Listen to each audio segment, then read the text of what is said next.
Welcome to another in our series of interviews of winners, past winners of the Jig Competition. We have three young people here who are nevertheless stalwarts of this competition. All of them have entered and won on numerous occasions. First question I'm going to ask each of them is, when did you first enter the competition? And I'm going to start with Sue Graham. Okay, I entered in 1992. It was my very first visit to Sidmouth, so I had no idea what to expect. It was in the council chambers, so quite a small venue compared to what it is today. No less daunting, because I had no idea what was going to happen. And my jig was called Gallant Hussar, and Alan Weir was my musician. Alan Weir, there's a blast from the past. Next, Tracy Seelig. Yeah, I first entered in 1990, which was again my first visit to Sidmouth, like Sue.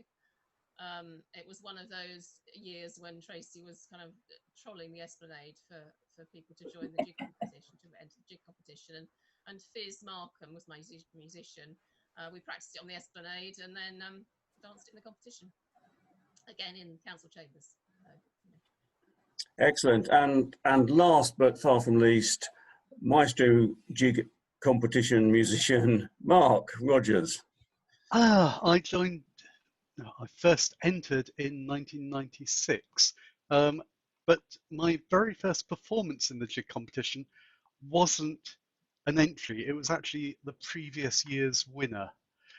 Simon couldn't get Julian Drury into play for him, Simon Pipe that is, so trawled around and eventually got me.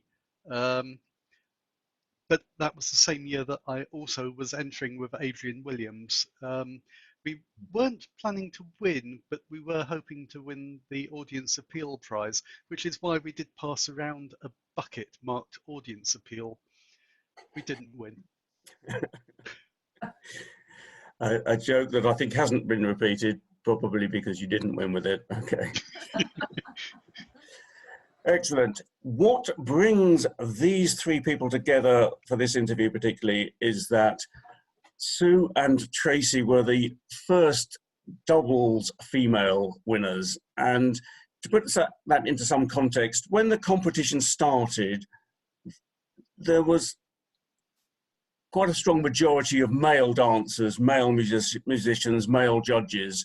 We were not balanced. And it's great to say that that has massively changed over the years. And the idea of female winners in any category is nothing to write home about, because it happens all the time, as well it should.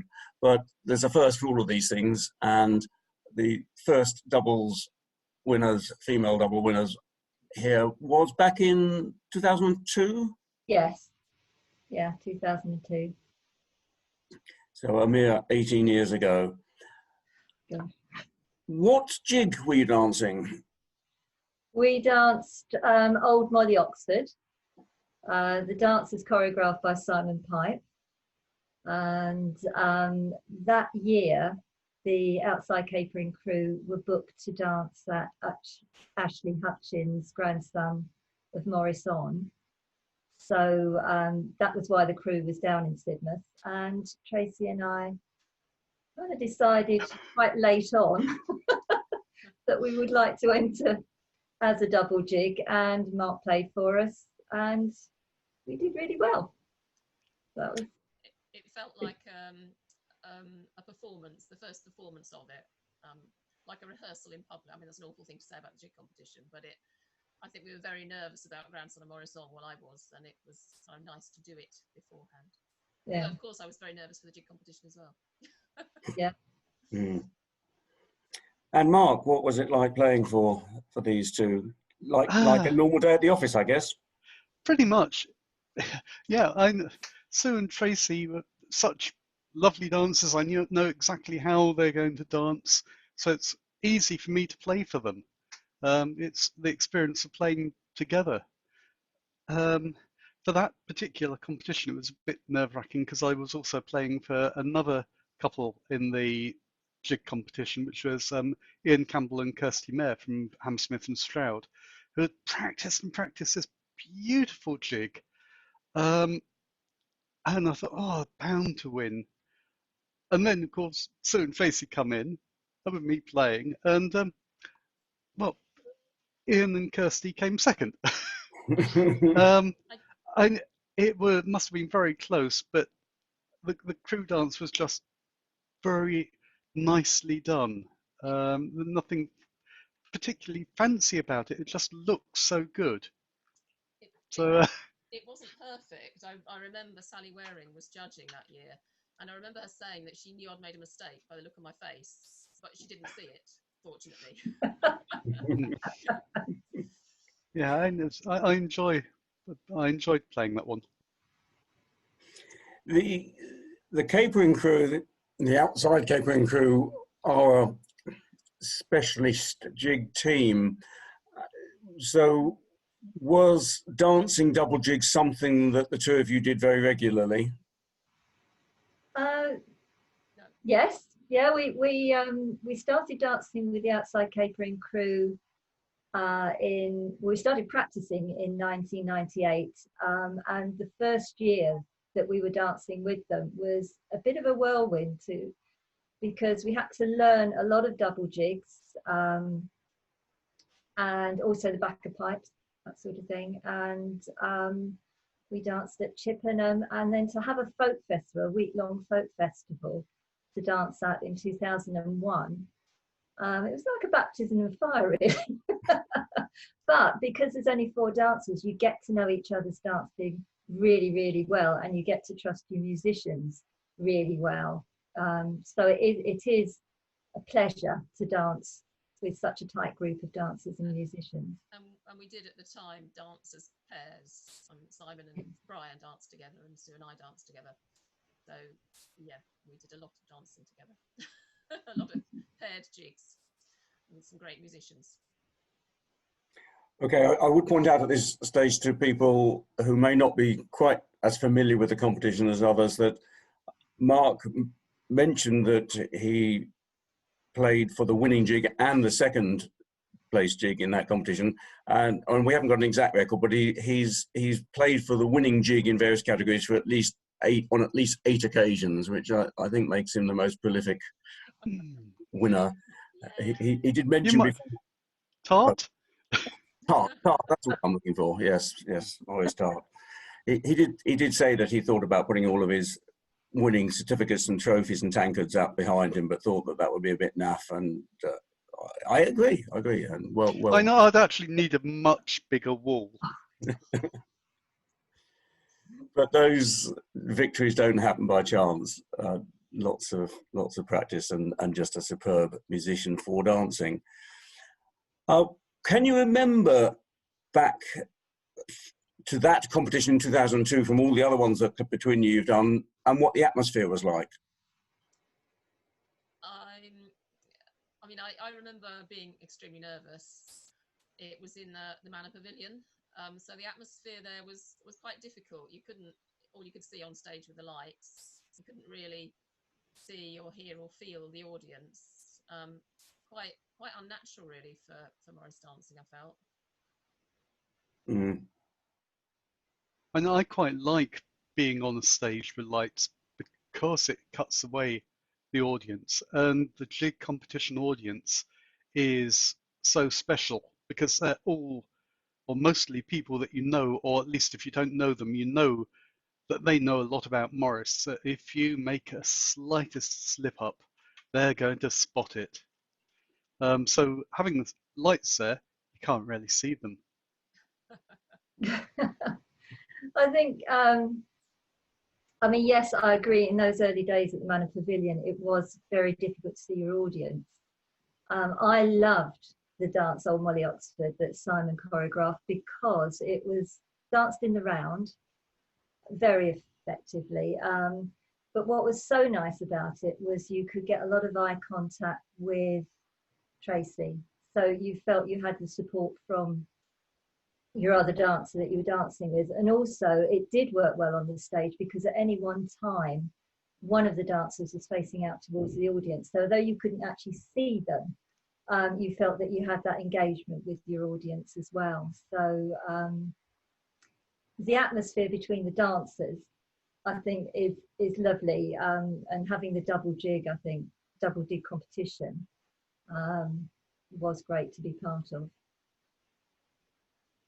No, indeed, indeed. And of the different venues you've danced between you and the Jig Competition, which is your favourite?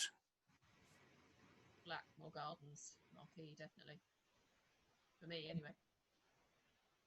anyway.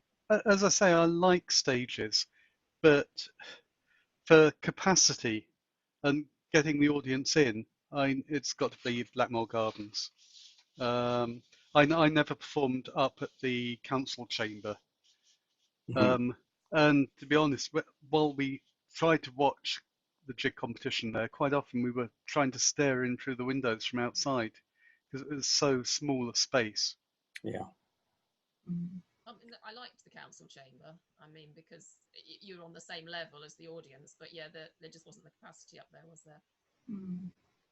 I think I've only danced once at Blackmore Gardens, and that was actually dancing Old Molly Oxford as the previous year's winner. Okay. But I have been a member of the audience in the Blackmore Gardens, and I love it. I love it as a venue. Good. Good. We're in the right place then, I think, by and largely. Other than this year, when of course none of us are in the right place, but such is life, and hence the innovation of doing these interviews and other changes.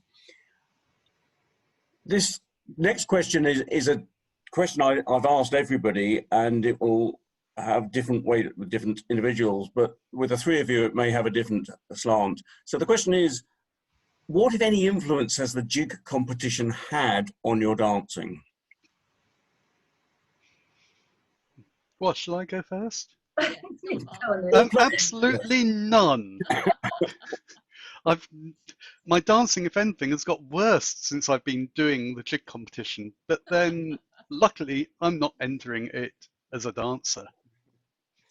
Thank you. I think for me, it's about the performance and engaging with the audience.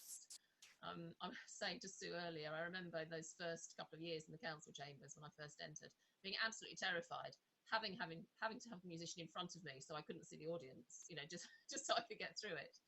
And I think I've learned a lot since then.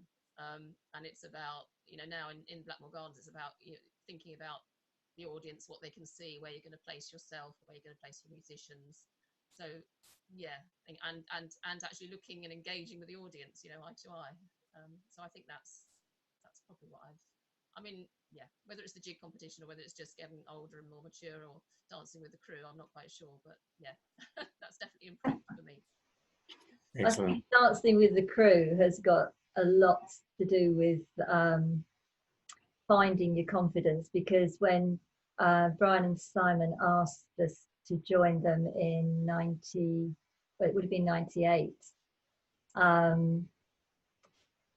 Little did we know what was ahead of us. I knew it was going to be a challenge because we'd watched Brian and Simon dancing jigs, and they were always very innovative jigs. And then Simon put together probably about six dances, that we had to learn to performance standard. And I wouldn't have had the confidence to do that, I don't think, if I hadn't have had the experience of dancing in front of an audience with the Jig Competition. It was a high learning curve. And we keep smiling. Yes, one of the features of the crew is Simon, and as a result of that, always some level of last-minute change, innovation, Really? never knowingly over-rehearsed, and looking fantastic nonetheless. So I'm sure that one of the things that being in the crew does is help you cope with sudden changes. Oh, I'm terrible at that. I hate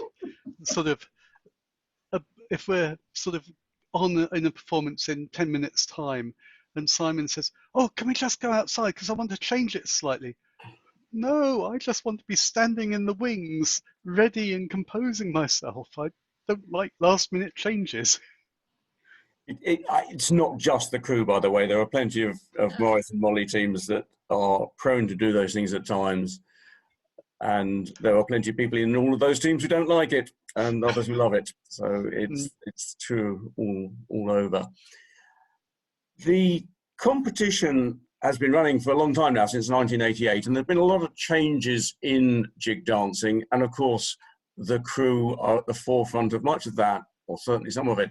But other than what you've done yourselves and seen the crew do, what other changes have you seen in jig dancing over the time that you've been involved or known the competition? I think probably what Tracy was saying before, the dances have become much more in the round, so that the dancers are much more aware of where to place their musicians. Sometimes the musicians will move around during a dance. You know, if it's not possible to find a spot that doesn't block the audience, they will move around. And I think double jigs as well, you know, are more innovative in the shapes they make within the dance as well. I think that's quite interesting, because certainly in the first year I entered, I think every jig was backwards and forwards and backwards and forwards towards the musician. You didn't see circles, diagonals, you know, and that is the big difference in the dance. I agree. I haven't really, but I think people have become possibly more creative. I think in the early days, people would just get up and dance a jig that they knew what they did as part of the team. And I think since then, a lot of people have put a lot of effort into, you know, creating a new jig purely for the jig competition, which then they dance out, you know, with their team. Yeah, when I first saw jigs being danced, probably late 70s, early 80s, it was always a man. It was always on the spot. Quite often they wouldn't move outside the width of their body. They'd just be dancing on the spot. Capers would be within this small little box, a bit fast. They would always dancing to a musician, but with no feedback. So the musician would play the tune exactly as it had been always played by them and how they'd been taught. So it didn't really matter who the musician was. The dancer would dance to them and be pretty sure it was going to be the same. Whereas now it's so much freer. There's so much more expression and interpretation, covering a lot more ground, entertaining. The dancers make contact with the audience, make eye contact with the audience. There's humour injected into it, and certainly joy. Whereas before, back in the late 70s, it quite often seemed quite po-faced. So I think the competition has changed so much of that. I would agree. Thank you. With the honourable exception of Old Spot, who were in a different league, I'd agree with everything Mark said. So I think we'd agree with that. The jig dancing has evolved. I'm not saying it's all down to the competition. Don't want to claim that, but I'm sure it's helped. Where next? Where do you see, or would you like to see, jig dancing go to?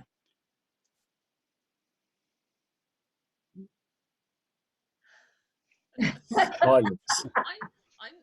I did have a think about that. I think I quite like the, you know, the risk taking type. I mean, I don't know whether that, you know, everyone can do that, but that, and it obviously has been done before. But things like the broom dance or fool's jig, leapfrogs. I mean, it kind of goes on anyway. But maybe I don't know whether there's anything else people can do. I mean, obviously we have to be fully insured, but something a bit out of the ordinary. Yeah. I think that's what I felt when you asked me the question last time. It's just being surprised for whatever reason. It's difficult to put a finger on it, because if you know what you're expecting, it's not a surprise anymore. So. Yeah, I haven't got any answers to that one. I did when I was doing stand-up comedy, also do a bit of improv, and it makes me wonder whether we could have an improv jig or double jig, where at the start of it, nobody knows quite what's going to happen. Been done. It's been done. The second time I entered with Adrian Williams, we started by asking the audience which tradition we should dance, which jig we should dance, and then who was going to dance it. Right. Luckily, it ended up being exactly the jig we were going to dance with me playing. I did consider about 10 years ago rerunning it and getting it so that I would have done the dancing, which certainly would have been a novelty. I was never a good dancer, but I just couldn't do it. My knees are knackered. Okay, well, I get that, but I'll put it out there for any aspiring jig dancers, the idea of some improvisation, which ties in with Tracy's risk-taking thoughts. I do. One of my other team does run an improv company in Brighton, so maybe she'd like to do it. Well, there you are, sowing the seeds. What, if any, changes would you like to see in the competition?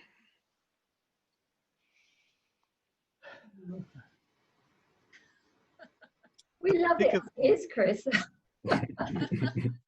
Well, minor little things like a covered changing area. I know we've got a marquee, a small marquee in the back, but if it's wet, trying to fit everyone in there is an impossibility. And there are probably some people who don't like getting changed in public. Sort of just modesty. Although most people do turn up in kit. Sort of, I'd love a much bigger stage, much bigger, or a bigger venue so you can fit more audience in. I think a couple of thousand people should do it. Yes, I did say in a previous interview that if the arena was still there, I'm sure would be on there by now. Yeah. Yes, it's a shame, real shame that isn't up.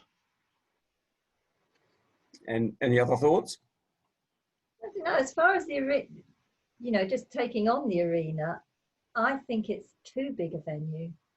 It would have been, you wouldn't have the audience contact. I mean, at the Blackmore Gardens, you can really engage your audience if you want to. You can smell them.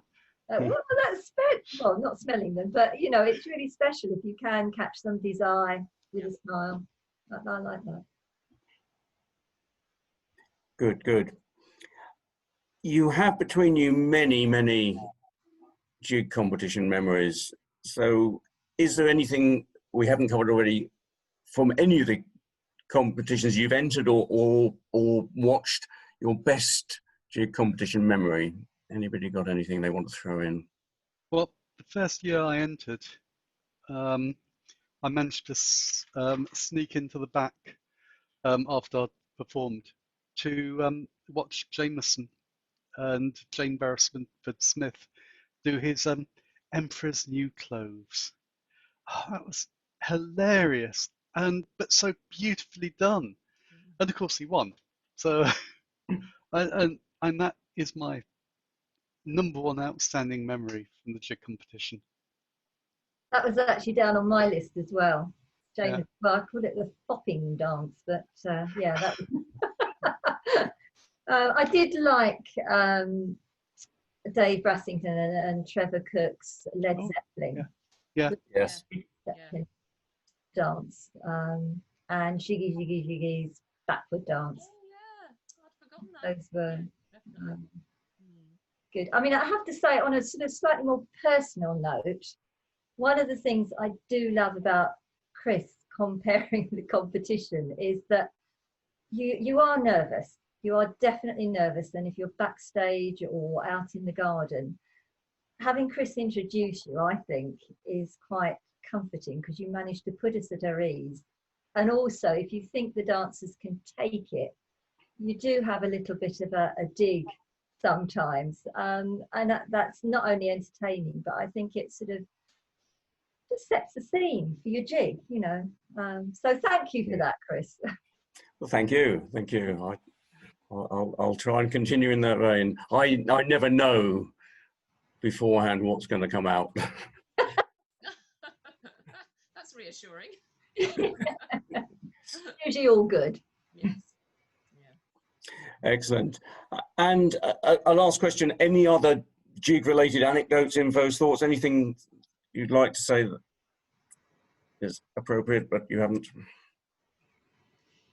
Mine's a kind of personal thing, really, that just made me laugh and probably won't make anyone else laugh. But Mark, I can't even remember what year it was, but Mark persuaded me to do the fool's jig. But I wasn't in the solo jig competition. I wasn't prepared to do it with a stick, because I did it with a rubber chicken. Don't know if you remember. And I kind of, in the catching, as Sue and I call it, I threw it across the marquee and sort of had to run after it to get it. And at the very end, Mark, my son, who was quite little at the time, came running up and said, "I hope nobody noticed that you dropped the chicken." Bless him. Yeah. It was the year that Emma won, and I came second. So. Yeah, I think the atmosphere has changed quite a bit backstage.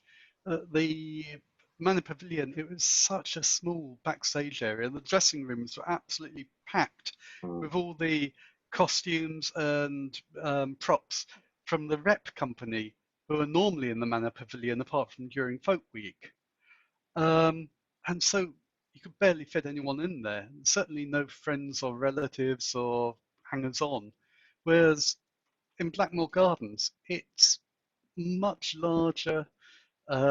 It's a really friendly atmosphere. So if you've not been in the jig competition before, yes, you'll be nervous. I'm still nervous when I go into it, but everyone is friendly. There are people who they're all wishing you the best, even if they're competitors with you. Because Morris dancing isn't naturally a competitive thing. We're trying to put on a good performance, and if someone else puts on a better performance than you, you're pleased because it's a good performance. It's fun to watch. Yes, I agree with that. I think that I've had this discussion many times about whether Morris, be it jigs or set dancing, should be competitive. And it's not a question to my mind whether it should or shouldn't be.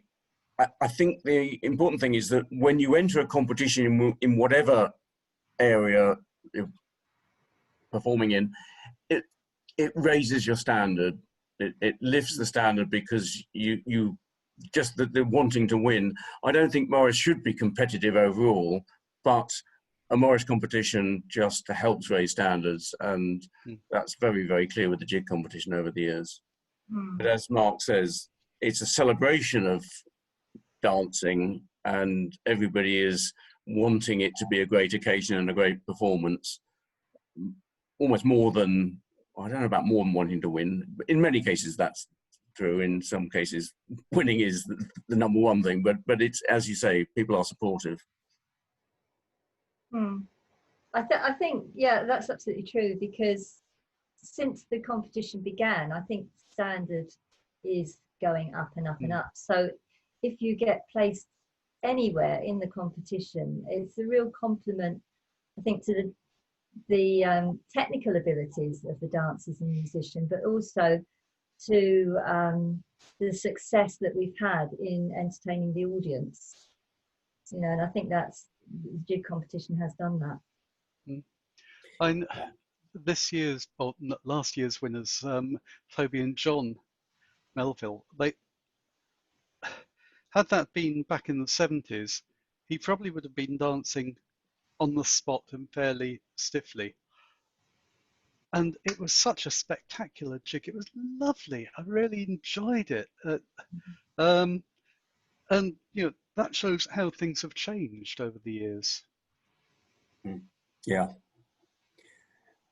I think that one of the things we, Tracy and myself and others, have recognised is that some of the very, very best jigs, in terms of the ability of the dancer that won years ago, were already of a very high standard and wouldn't be out of their league performing now, but definitely more innovation, more audience interaction, more dancing around and diagonals and so forth. But also, I think the standard of the ones that don't get placed, that are lower down the pecking order, that has really risen a lot. So you can get to the end of a competition and think, there wasn't a bad dance there, which wasn't always the case. Okay, well, I think we'll leave it there unless anybody's got any other burning comment or thing they want to say. Well done. Well, can I just thank you all for your time. Thank you for your candid answers and involvement, and long may you continue to be dancing, playing, watching, involved in whatever capacity. Thank you. Very much. Thank you. Bye, Chris.